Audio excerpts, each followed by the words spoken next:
What if racism was a mental health issue? I mean, think about it. Racists suffer from their own kind of PTSD. Their symptoms include agitation, terrorist fucking cocksucker, and irritability. Got immigration papers? Fucking cockroach. Hostility. Go back to wherever the fuck you come from, lady. Hypervigilance. Don't you hate when you're inside a store and the cashier starts following you like, she think I'm stealing, look. Social isolation. Fucking lazy monkeys. Maybe the 10th one I've seen in my life, too. You know, clearly liberals aren't the only ones that are triggered. But by Let's what? get something straight. A bunch of sore losers occupying a space is called a tantrum, and that's exactly what we're seeing around the nation after Trump's historic and earned victory. Hail Trump! Hail victory! Well, the United States is traumatized by its origins in slavery and genocide. And that trauma hasn't ended. We were taught in school that because of some brave people's sacrifices, that our society has become more and more just and equal over time. Has it? The Cleveland Police Department is now responding to a wrongful death lawsuit by blaming a 12-year-old boy for his own death.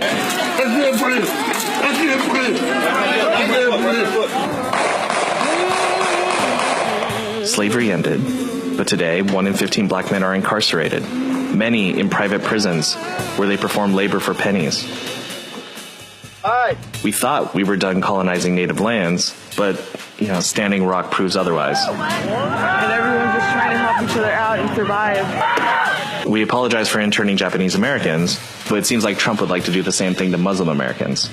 Donald J. Trump is calling for a total and complete shutdown of Muslims entering the United States. Islam hates us. We've coped with these contradictions by describing history as a march towards freedom, because the reality is too painful to face. The reality is that our racial history doesn't tell a story of progress, but of PTSD. And every new racist episode is like a flashback. Racism was defined by the President's Joint Council on Mental Health in Children in 1959 as being the #1 mental health problem among children in the United States. So am I just saying that people who demand racist and xenophobic agendas are just mentally ill? Yeah, but that doesn't let them off the hook.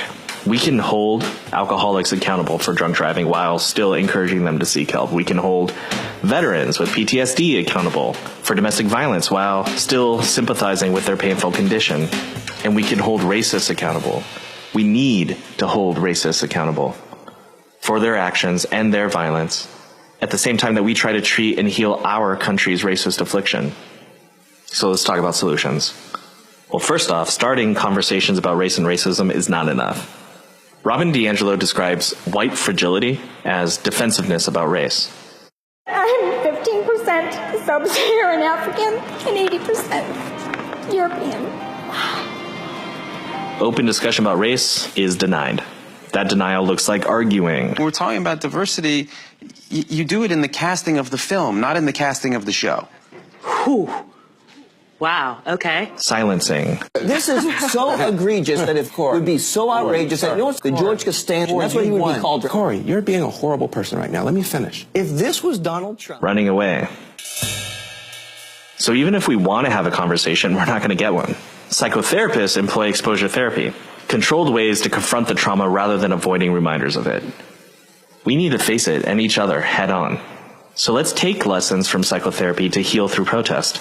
Well, that means we have to revisit the trauma. Protesters gather to create signs and assemble a symbolic funeral service in March in memory of 12-year-old Tamir Rice, who was shot and killed by a Cleveland police officer. We have to speak about it explicitly over and over again. Say her name! Say her name! Say her name! We have to confront all these distressing situations.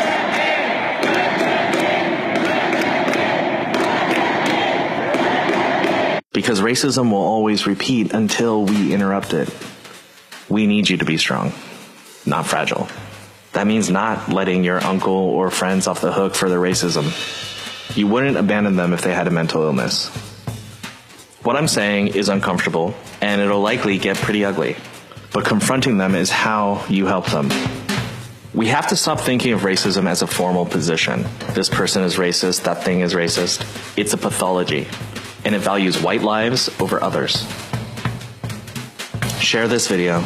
Take everyone you know that suffers from the same condition. This matters.